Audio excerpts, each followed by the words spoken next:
ಆತ್ಮೀಯ H16 news ಅರ್ಥಾತ್ ಸಿದ್ದರಾಮಯ್ಯ ಸ್ವಾಗತ.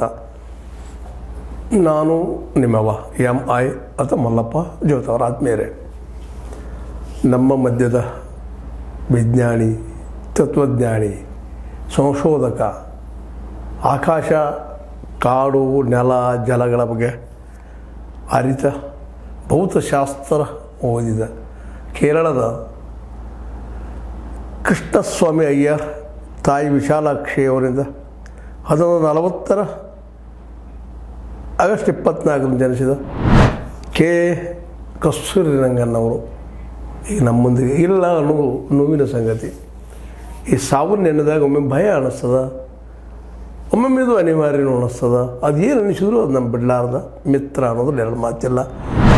ಕೆ ಕಸ್ತೂರಿ ರಂಗನ್ನಂತಹ ಒಬ್ಬ ಮೇಧಾವಿ ವ್ಯಕ್ತಿತ್ವದ, ಶ್ರೇಷ್ಠ ವ್ಯಕ್ತಿತ್ವದ, ಸದಾ ಅಭ್ಯಾಸಿಗ ವ್ಯಕ್ತಿ ಇನ್ನಷ್ಟು ಕಾಲ ಇರಬೇಕಾಗಿತ್ತು ನಮ್ಮೊಂದಿಗೆ ಅನ್ನುವಂಥ ಮಾತನ್ನು, ಅವರನ್ನು ಇನ್ನೂ ಯಾವ ಮಟ್ಟಕ್ಕೆ ನಾವು ಬೆಳೆಸ್ಕೊಳ್ಬೇಕಾಗಿತ್ತು, ಉಪಯೋಗ ಮಾಡ್ಕೋಬೇಕಾಗಿತ್ತು ವಿದೇಶದ ಒಂದು ಏಳಿಗೆಗಾಗಿ ಅನ್ನೋದನ್ನು ಇನ್ನೂ ಕಡಿಮೆ ದನ ಮಾಡಿಕೊಂಡಿದ್ವು ಅಂತೇಳಿ. ಅದೇನೂ ಇರಲಿ, ಅದನ್ನು ಇನ್ನೊಮ್ಮೆ ಯಾವ ಚರ್ಚೆ ಮಾಡಿದ್ರಾಯಿತು. ಭಾರತದ ಅಂತರಿಕ್ಷ ಸಂಶೋಧನೆ ಕ್ಷೇತ್ರವನ್ನು ಉನ್ನತ ಮಟ್ಟಿಗೆ ಏರಿಸಿದಂತಹ ಒಬ್ಬ ಅದ್ಭುತ ವ್ಯಕ್ತಿ. ಜೊತೆಗೆ ವಿಕ್ರಮ್ ಸಾರಾಭಾಯಿ ಮಾರ್ಗದರ್ಶನದಲ್ಲಿ ಅಹಮದಾಬಾದ್ BBಯಲ್ಲಿ PhD ಮಾಡೋದಷ್ಟೇ ಅಲ್ಲ, ಇಡೀ ಒಂದು ಈ ಬಾಹ್ಯಾಕಾಶದ ಬಗ್ಗೆ ಅಭ್ಯಾಸ ಮಾಡ್ತಾ ಇಸ್ರೋದಲ್ಲಿ ತಮ್ಮ ಬಹು ದಿನಗಳ, ಅದರಲ್ಲೂ 10 ವರ್ಷಗಳ ಕಾಲ ಅಂತೂ ಭಾಳಷ್ಟು ನೆನಪಿಡುವಂಥದ್ದು. ಒಂದು ಏನಪ್ಪ ಅಂದರೆ ಯಾವುದೇ ವಿಷಯ ಇರಲಿ ಅದರಲ್ಲೂ ಭೌತಶಾಸ್ತ್ರ ಅಭ್ಯಾಸ ಮಾಡಿದಂಥ ಇವರು ನಿಜವಾಗಿಯೂ ನಮ್ಮ ದೇಶಕ್ಕೆ ಕೊಟ್ಟಂಥ ಕೊಡುಗೆ ಅಪಾರ. ಇವರಾಯಿತು, ಇವರೊಂದಿಗೆ ಮಾಜಿ ರಾಷ್ಟ್ರಪತಿ APJ ಅಬ್ದುಲ್ ಕಲಾಂ ಅವರಾಯಿತು, ಅದರೊಂದಿಗೆ ಪ್ರೊಫೆಸರ್ UR ರಾವ್ ಅಂತವರಾಯಿತು, ಭಾಳಷ್ಟು ದೇಣಿಗೆಯನ್ನು ಕೊಟ್ಟಿದ್ದಾರೆ. ಆ ಒಂದೆಲ್ಲ ದೇಣಿಗೆಗಳನ್ನ ಒಂದು ಸಾಲಾಗಿ ನೆನೀತಾ ಬಂತಪ್ಪ ಅಂತಂದ್ರೆ ಇವರ ಈ ಸಾಧನೆಗೆ ವಿಶೇಷವಾದಂತಹ ಒಂದು ಮಹತ್ವ ಬರ್ತದೆ ಅನ್ನೋದು ಇಲ್ಲಿ ನಾವು ಗಮನಿಸಬೇಕಾದಂಥ ವಿಷಯ ಆಗಿದೆ. ಇಂಥ ಮಹನೀಯ ಕೆ ಕಸ್ತೂರಿ ರಂಗನ್ ಅವ್ರ ಸಾಧನೆಗಳು ಅನನ್ಯ, ಅಪಾರ. ಅದರಲ್ಲೂ ವಿಶೇಷವಾಗಿ 1971 ಇವರ ನಿಜವಾದ ಕಾಯಕ ಜೀವತ್ವ ಸ್ಟಾರ್ಟ್ ಆಗಿಬಿಡುತ್ತದೆ. 71 ಇಸ್ರೋದಲ್ಲಿ ಉದ್ಯೋಗಿಯಾಗಿ ಸೇರ್ಪಡೆ, 3 ದಶಕಗಳ ಕಾಲ ಮಹತ್ವದ ಹುದ್ದೆಗಳಲ್ಲಿ, ಬರೀ ಹುದ್ದೆ ಅಷ್ಟಲ್ಲ ಕೆಲಸದ ಸಹಿತ ಮಾಡಿದ್ದಾರೆ ಅವರು.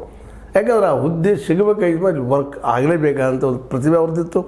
ಅದೊಂದು 94ರಿಂದ 2003 ಇಸ್ರೋದ 5ನೇ ಅಧ್ಯಕ್ಷರಾಗಿ ಸೇವೆ, PSLV JSLV ಅಭಿವೃದ್ಧಿಪಡಿಸಿದ ಶ್ರೇಷ್ಠ ಇವಿಗೆ ಸಲ್ತದೆ. ಸಣ್ಣ ಸಾಧ್ಯ ಅಲ್ಲ ಇವೆಲ್ಲ ಮಾಡಿದಂಥದ್ದು, ಇತಿಹಾಸದಲ್ಲ.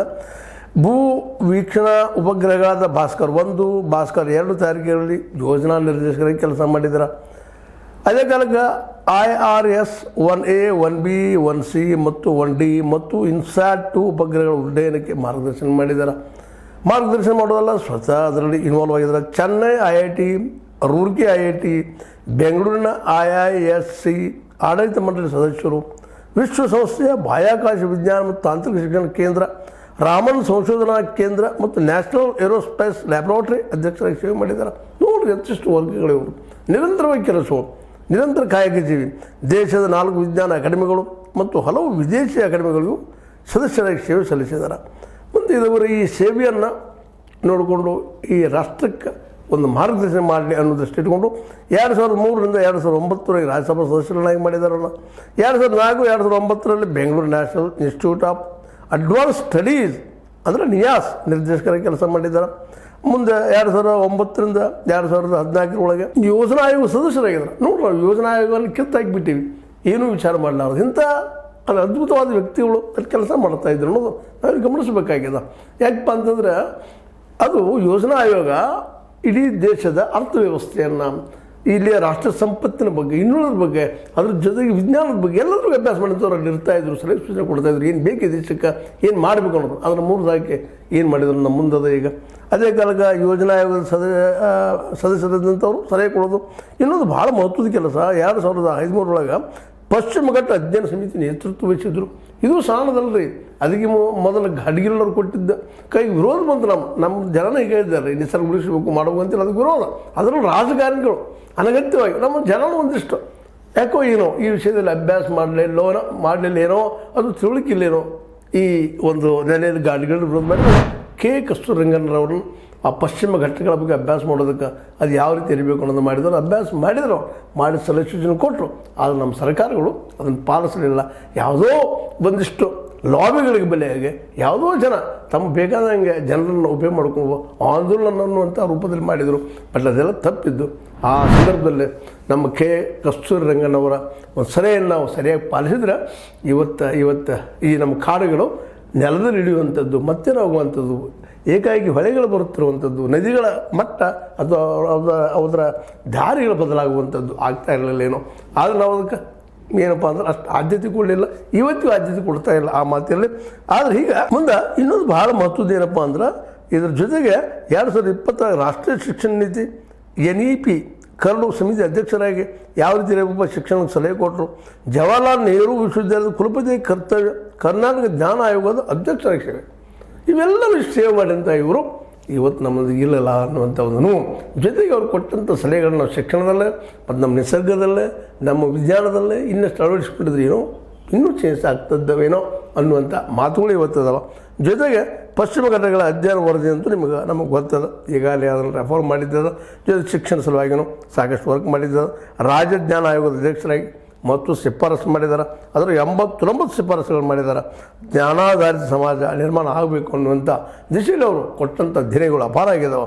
ಶಿಕ್ಷಣ ಕ್ಷೇತ್ರವೂ ಸೇರಿದಂತೆ ಹಲವು ರಂಗಗಳಲ್ಲಿ ಬದಲಾವಣೆ ತರುವ ನಿಟ್ಟಿನಲ್ಲಿ 2008 ಸೆಪ್ಟೆಂಬರ್ 5 ಕಸ್ತೂರಿರಂಗನ್ ನೇತೃತ್ವದಲ್ಲಿ ಕರ್ನಾಟಕ ಜ್ಞಾನ ಆಯೋಗವನ್ನು ರಚಿಸಲಾಯಿತು. ಆಯೋಗವು ಶಿಕ್ಷಣ, ಸಾರ್ವಜನಿಕ ಆರೋಗ್ಯ, ಮುಂದೆ ಅದೇ ಕಾಲಕ್ಕೆ ಸರ್ಕಾರಿ ಸೇವೆ, ಸಾಮುದಾಯಿಕ ಜ್ಞಾನ ಮತ್ತು ಅಭ್ಯಾಸಗಳು, ಕೌಶಲಾಭಿವೃದ್ಧಿ ಮತ್ತು ಭೌಗೋಳಿಕ ಮಾಹಿತಿ ವ್ಯವಸ್ಥೆ ಮುಂತಾದ ವಲಯಗಳಿಗೆ ಸಂಬಂಧಿಸಿದಂತೆ 89 ಶಿಫಾರಸುಗಳನ್ನು ಮಾಡಿದೆ, ತಿಳಿಸಿದ್ದಾರೆ. ಅದು ಪಾಲಿಸ್ಬೇಕಾದ್ರೆ ನಾವು ಎಷ್ಟು ಮಟ್ಟಿಗೆ ಪಾಲಿಸ್ತಾ ಇದ್ದೀವಿ ಅನ್ನೋದು ಅದು ಬೇರೆ ವಿಷಯ. ಅದ್ರ ಜೊತೆಗೆ ಶಿಕ್ಷಣ ಕ್ಷೇತ್ರದ ಬಗ್ಗೆಯೂ 2003ರಲ್ಲಿ ಇಸ್ರೋದ ಅಧ್ಯಕ್ಷ ಪದವಿ ನಿವೃತ್ತರಾದ ನಂತರ ರಂಗನವರು ರಾಜ್ಯಸಭಾ ಸದಸ್ಯರಾದರು. ಆ ನಡುವೆ ವಿಜ್ಞಾನ ಮತ್ತು ತಂತ್ರಜ್ಞಾನ ನೀತಿಗಳನ್ನು ರೂಪಿಸುವ ಸಂಬಂಧ ತೋರಿದ ಆಸಕ್ತಿ ಆಡಿದ ಮಾತುಗಳು ಗಮನಾರ್ಹ. ಈ ರೀತಿಯಾಗಿ ಶಿಕ್ಷಣ ಕ್ಷೇತ್ರ ಆಗಿರ್ಬೋದು, ನಿಸರ್ಗದ ಬಗ್ಗೆ ಆಗಿರ್ಬೋದು, ಇಲ್ಲಿಯ ಒಂದೇನಪ್ಪ ರಾಜಕೀಯ ಅಪರಾಧಿಕರಣಗಳ ಬಗ್ಗೆ ದೂರ ಇರುವಂಥದ್ದಾಗಿರ್ಬೋದು, ತಮ್ಮ ವ್ಯಕ್ತಿತ್ವವನ್ನು ಸರಿಯಾಗಿ ಬೆಳೆಸಿಕೊಳ್ಳೋದಷ್ಟೇ ಅಲ್ಲ, ಈ ದೇಶಕ್ಕೆ ಒಳ್ಳೆಯ ಮಾರ್ಗದರ್ಶನ ಮಾಡುವಂಥ ಕೆಲಸಗಳನ್ನ ಇವರು ಮಾಡಿದ್ದಾರೆ. ಯಾವ ಕ್ಷೇತ್ರದಲ್ಲಿ ಮಾಡಿಲ್ಲ ಅನ್ನೋದು ನೆನಪಿಸ್ಕೊಂಡಾಗ ಯಾವುದೂ ಇಲ್ಲಪ್ಪ ಅಂತ. ನಾವು ಕನ್ನಡದಲ್ಲೇ ಶಿವರಾಮ್ ಕಾರಂತರಿಗೆ ಹೇಳ್ತೀವಿ, ಆಡು ಮುಟ್ಟದ ಗಿಡವಿಲ್ಲ, ಕಾರಂತರು ತಲುಪದ ಸಾಹಿತ್ಯ ಪ್ರಭೇದ ಇಲ್ಲಂತೆ. ವಿಜ್ಞಾನ ಮೇಲೆ ಬರೆದ್ರು, ಮತ್ತೊಂದ್ರ ಮೇಲೆ ಬರೆದ್ರು, ಕಲೆ ಮೇಲೆ ಬರೆದ್ರು. ಏನು ಅದ್ಭುತವಾದ ವರ್ಕ್. ಅಂಥ ಒಂದು ಸಾಧನೆಯನ್ನು ನಮ್ಮ ಕೇರಳದ ನಮ್ಮ ಕೆ ಕಸ್ತೂರಿರಂಗನ್ನವರು ಮಾಡಿದ್ದು ಸಣ್ಣದಲ್ಲ. ಇದೊಂದು ಇಡೀ ದೇಶ ನೆನಪಿಡುವಂಥದ್ದು, ಸದಾ ನೆನಪಿಡುವಂಥದ್ದು. ಈ ಕೆಲಸ ಮಾಡಿದ ಕೆ ಕಸ್ತೂರಿರಂಗನ್ ಕೇವಲ ಧನ್ಯವಾದ ಹೇಳಿ, ಇಲ್ಲಪ್ಪ ನೀವು ನಮ್ಮ ಮೇಲಕ್ಕೆ ಇದ್ದಿದ್ರಿ ಅಂತ ಹೇಳಿಬಿಟ್ರೆ ಅಲ್ಲ. ಇಡೀ ನಮ್ಮ ಭಾರತದ ಸಂಸ್ಕೃತಿಗೆ ಏನು ಕೊಡಬೇಕಾಗಿತ್ತು, ಅದೇ ಕಾಲಕ್ಕೆ ವಿಜ್ಞಾನಕ್ಕೆ ಏನು ಕೊಡಬೇಕಾಗಿತ್ತು, ತತ್ವಜ್ಞಾನಕ್ಕೆ ಏನು ಕೊಡಬೇಕಾಗಿತ್ತು, ಎಲ್ಲದಕ್ಕೂ ಒಂದು ಏನಪ್ಪ ಅಂತಂದ್ರೆ ನಿಶ್ಚಿತವಾದಂಥ ದಾರಿಯನ್ನು ತೋರಿಸಿದಂಥ ವಿರಳರಲ್ಲಿ ವಿರಳರಾದಂಥ ನಮ್ಮ ಹಿರಿಯರು, ನಮ್ಮ ಮಾರ್ಗದರ್ಶಕರು, ವಿಜ್ಞಾನಿಗಳು, ತತ್ವಜ್ಞಾನಿಗಳು ಈಗ ಇಲ್ಲ ಅನ್ನೋ ಒಂದು ನೋವನ್ನು ಬಿಟ್ಟರೆ ಅವ್ರು ನೀಡಿದ ಕೊಡುಗೆ ನೆನೆಸ್ಕೊಂಡಾಗ ನಾವು ನಮ್ಮ ಕಾಡನ್ನು ಉಳಿಸ್ಕೋಬೇಕಾಗಿದೆ, ನೀರನ್ನು ಉಳಿಸ್ಕೋಬೇಕಾಗಿದೆ, ಕಾಡಿನ ಜೊತೆಗೆ ಅಲ್ಲಿ ಖನಿಜಗಳನ್ನು ಉಳಿಸ್ಕೋಬೇಕಾಗಿದೆ, ಕಲ್ಲುಗಳನ್ನು ಉಳಿಸ್ಕೋಬೇಕಾಗಿದೆ, ಜೊತೆಗೆ ನಮ್ಮ ಬಾಹ್ಯಾಕಾಶ ಜ್ಞಾನದ ಬಗ್ಗೆ ಇನ್ನೂ ವಿಸ್ತಾರತೆ ಪಡೆದುಕೊಳ್ಳುವಂಥ ವಿಜ್ಞಾನಗಳನ್ನು ಪಡ್ಕೋಬೇಕಾಗಿದೆ. ಸಂಶೋಧಕರಂಥ ಇಂಥ ವ್ಯಕ್ತಿಗಳು ನಮ್ಮಲ್ಲಿ ಅನನ್ಯ ಹುಟ್ಟಿ ಬರಲಿ, ಬೆಳೀಲಿ ಅನ್ನುವಂಥದ್ದಾಗಿದೆ. ಇವತ್ತು ಇಸ್ರೋ ಆಗಿರ್ಬೋದು, ಮತ್ತೊಂದಾಗಿರ್ಬೋದು, ವಿಜ್ಞಾನ ರಂಗಗಳಾಗಿರ್ಬೋದು, ಇವೆಲ್ಲವೂ ಇವತ್ತು ನಮ್ಮ ಕಸ್ತೂರಿರಂಗನ್ನರ ಒಂದು ನೆರಳಲ್ಲಿ ಬೆಳೆದು ಇವತ್ತು ಈ ದೇಶಕ್ಕೆ ಒಂದು ದೊಡ್ಡ ಕೊಡುಗೆ ಆಗುವಂಥ ಕೆಲಸವನ್ನು ಮಾಡಿದ್ದಾರೆ. ಅಂಥವ್ರಿಗೆ ಇಲ್ಲ ಅನ್ನೋದು ನೆನಪಿಸ್ಕೊಳ್ತಾ, ಇಲ್ಲ ಅನ್ನೋಗಿದ್ದು ಅವ್ರು ನಮ್ಮ ಜೊತೆಗಿದ್ದಾರೆ. ನಮ್ಮ ಜ್ಞಾನ ವಿಜ್ಞಾನವನ್ನು ಹೆಚ್ಚು ಮಾಡೋದ್ರ ಜೊತೆಗೆ ಮೂರ್ಖ ನಂಬಿಕೆಗಳನ್ನ ದೂರ ಸರಿಸೋದ್ರಲ್ಲೇ ಅವ್ರು ಸಾಕಷ್ಟು ಸಹಾಯ ಸಹಕಾರ ಮಾಡಿದ್ದಾರೆ.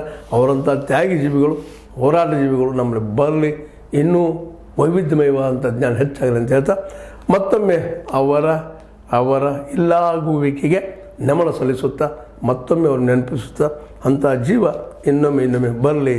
ವಿಜ್ಞಾನ, ತತ್ವಜ್ಞಾನಕ್ಕೆ ತತ್ವ ಹೇಳ್ತಾ ಕೊಡೋದಲ್ಲ, ಅದು ಜೀವನದಲ್ಲಿ ಅಳವಡಿಸಿಕೊಳ್ಳುವಂಥ ಕೆಲಸಗಳನ್ನು ಸಹಿತ ಇವರು ಮಾಡಿದ್ದಾರೆ. ಅದು ಆಗಲಿ ಅಂತ ಹೇಳ್ತಾ ಕೊನೆಯದಾಗಿ ಅವರಿಗೆ ಕೆ ಕಸ್ತೂರಿರಂಗನ್ ಅವರಿಗೆ ವಂದನೆ ಸಲ್ಲಿಸ್ತಾ S16 ನ್ಯೂಸ್ ಅರ್ಥಾತ್ ಹೇ ಸೀತಾರಾಮ್, ಇದು ಸತ್ಯದ ಕೈಗರಡಿ. ವಂದನೆಗಳು.